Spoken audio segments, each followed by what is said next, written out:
सब आनंद मना रहे हैं कृष्ण के आने का, सब उत्सव मना रहे हैं प्रभु के इस प्राकट्य पर, सब नृत्य कर रहे हैं भगवान के आगमन पर, सब प्रसन्न हो रहे हैं, सबके हृदय प्रसन्न है,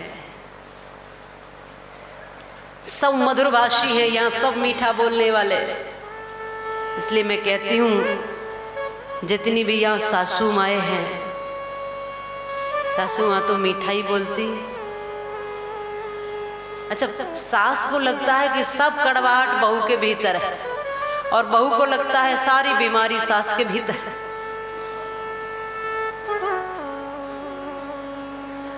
और ज्यादातर देखे सासू माँ की उसकी बहू कितनी अच्छी है, ऐसी सुपात्र है, बिल्कुल ऐसी सौम्य है,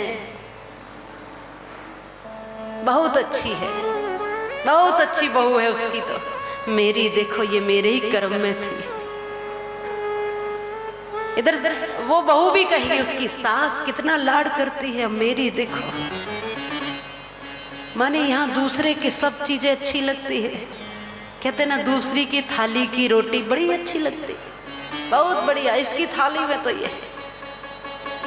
तुम खुद मीठे हो जाओ, और ये जो आपको अच्छी लग रही है उसकी सास या बहू, उनको भी अपनी अपनी नहीं लग रही है, वो खुद तुम्हें अच्छा बता रहे हैं, अरे उसकी बहू क्या अच्छी है, देखो कितनी सेवा करती, चरण दबाती है, हमारी तो गला दबाने दौड़ती।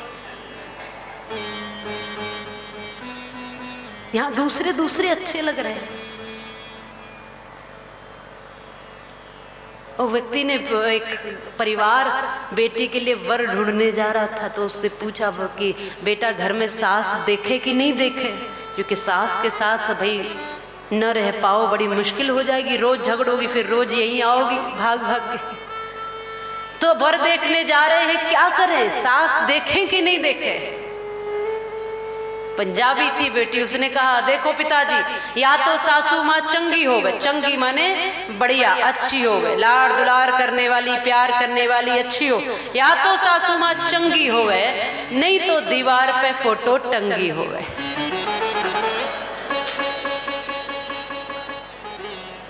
तो भाई स्वभाव बदलिए, सब प्रेम करेंगे, स्वभाव ही बदलना है। माताएं कहती है हमें पति को वश में करना है, सास को वश में करना है, इसको वश में, उसको वश में। तुलसीदास जी ने एक वशीकरण मंत्र दिया है, बड़ा सुंदर सा। तुलसी मीठे वचन सो रस उपजत चहुओर, और वशीकरण एक मंत्र है, तू तज दे वचन कठोर।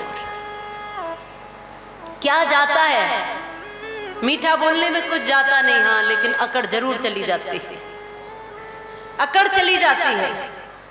और हम सब के भीतर अकड़ ही तो भरी पड़ी है, पूरी तरह से भरी पड़ी है, इसको हम कैसे छोड़ देंगे। ये तो हमारा विश्वास है कि इसको छोड़ नहीं सकते। अकड़ जैसे ही गई हमें झुक जाना पड़ेगा, और हम किसी के सामने झुकना पसंद नहीं कर। ये जो कल परसों की छोरी आई है, इसके सामने झुकूंगी मैं, मेरी 60 वर्ष की उम्र, इसके सामने मैं झुकूंगी, इतना बड़ा मेरा जीवन का अनुभव, इसके सामने झुकूंगी। मैं जो घर परिवार चलाकर लाई हूँ, ये जानती क्या है मैंने, कैसे कैसे। अच्छी बात है तो आप फिर थोड़ा सिखा दीजिए, आप कुछ बता दीजिए, या फिर ये वो नहीं जानती है तो आप तो बहुत कुछ जानती है, आपके जानने का फायदा ही क्या। यदि हमारे जानने से, हमारे अकड़ने से हमारा ही परिवार बिखर गया, तो ऐसी जानकारी का फायदा क्या, ऐसे बड़प्पन का फायदा क्या, ऐसी अकड़ का कोई फायदा नहीं है। हम अकड़ते रहे, परिवार बिखरता रहे, इसलिए छोड़िए अकड़। मैं हमेशा कहती हूँ, लोग इस बात के लिए लड़ते, हम बड़े, हमारा सम्मान होना चाहिए। छोटे कहते हम बहुत समझदार, हम बहुत बड़े पढ़े लिखे, डिग्रियां वाले। क्या झुकेंगे, किसके सामने झुकेंगे। सब में अकड़ है, छोटे से लेके बड़े तक रस्सी की तरह बल पड़े हुए हैं। अब क्या करना है, कौन झुके, कैसे झुके। आज तो छोटे, आप 5 वर्ष के बच्चे के सामने कुछ बात कह दो, या उसके जो मित्र हैं उनके सामने उसकी कोई बात कह दो कि ये तो ऐसे कर रहा है, वो 5 वर्ष का बालक कहता है कि आप मेरी इंसल्ट कर रहे हो। वो 5 वर्ष का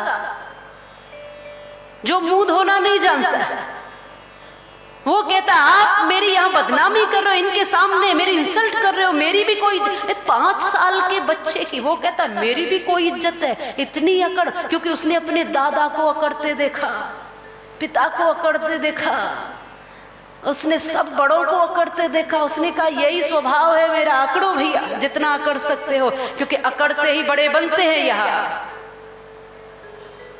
और अकड़ते रहो, जीवन भर अकड़ो और जीवन भर फिर लड़ते रहो, जीवन भर बिखरते रहो, अपनों से दूर जाते रहो। मैं तो ये कहूंगी कि घड़ा जो होता है वो बड़ा होता है, लोटा छोटा होता है, लेकिन यहाँ बड़े और छोटे का विषय ही नहीं है। यहाँ घड़े से लोटे में यदि पानी डालना है तो थोड़ा लोटे को भी झुकना पड़ेगा और थोड़ा घड़े को भी झुकना पड़ेगा।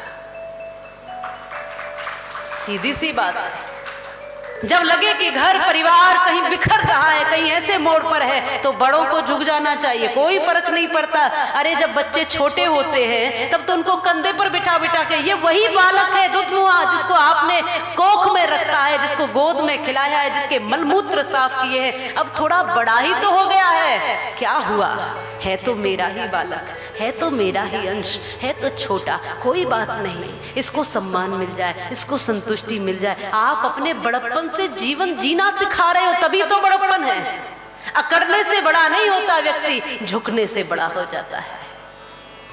अकड़ने से यहाँ कोई बड़ा नहीं होता। और मैं कहती हूँ कि जो पहाड़ पे चढ़ते तो अपने आप थोड़ा सा झुक जाते हैं और उतरते समय थोड़ा अपने आप अकड़ जाते हैं। जब कोई झुकता अकड़ता हुआ मिले, झुकता हुआ मिले तो समझना ये ऊंचाइयों की ओर है, ये झुक रहा है, ये आगे बढ़ रहा है। और कोई अकड़ता मिले तो समझना ये पतन की ओर जा रहा है। अरे झुकता वही है जिसमें जान होती है, अकड़ना तो मुर्दे की पहचान होती है। जिंदा हो तो अभी मुड़ जाओ, थोड़ा झुक जाओ, थोड़ा संभाल लो। किसने संभाला ये बात मैटर नहीं रखती है। बच्चों ने संभाला कि बड़ों ने संभल गया ना परिवार, बस उतना ही काफी है। बस आंगन में जो दीवार उठनी थी वो दीवार उठने से बच गई ना, बस उतना ही काफी है। फिर कौन किसने कितनी अपनी भूमिका निभाई संभालने में, ये महत्वता नहीं है। हाँ, जिसने भी निभाई हो संभल जाना चाहिए। जिसने अपने परिवार को संभाल लिया वो और आगे समाज को भी संभाल सकता है। जिसने खुद को ही नहीं संभाला, परिवार ही नहीं संभाला, वो किसको संभालेगा। ये श्रीमद् भागवत कथा ये परीक्षित के लिए एक घुट्टी है, ऐसी घुट्टी जो उसको अंदर से पुष्ट कर रही है, अंदर से मजबूत कर रही है। और गदगद हो रहे हैं परीक्षित, सुना रहे हैं, निश्चित कर रहे हैं वो सुखदेव जी महाराज, और परीक्षित उसको पान करते जा रहे हैं। आनंद उमड़ता जा रहा है, धीरे धीरे अमरता की ओर, धीरे धीरे ऊंचाइयों की ओर, धीरे धीरे झुकाव की ओर, धीरे धीरे समर्पण की ओर परीक्षित बढ़ते जा रहे हैं। एक एक दिन में एक एक कदम कदम कदम कदम बढ़ाते जा रहे हैं और मंजिल के नजदीक होते जा रहे हैं। अब डर भी जा रहा है, अब भय भी जा रहा है, बहुत कुछ जा रहा है। और कृष्ण लीला तो ऐसी है जिनमें आ जाए व्यक्ति तो सब अकड़ चले जाते हैं। ये भगवान की मूर्ति के सामने हम इसलिए झुकते हैं कि झुकना तो सीखे व्यक्ति, कहीं तो झुके, आदत तो पड़े उसको झुकने के। पर मूर्ति के सामने झुकना आसान है, किसी व्यक्ति के सामने झुकना मुश्किल है। क्योंकि वहां मूर्ति के सामने झुकने से आपका ईगो, आपका अहंकार, वहां उसको कोई चोट नहीं लगती, लेकिन व्यक्ति के सामने झुकने से चोट लगती है। इसके सामने कैसे झुक जाओ, इसलिए ध्यान रखो। मैं ये नहीं कहती हर जगह झुक जाओ, पाप के सामने मत झुको, बुराई के सामने मत झुको, झूठ के सामने मत झुको, अधर्म के सामने मत झुको। जहां झुकना है वहीं झुको।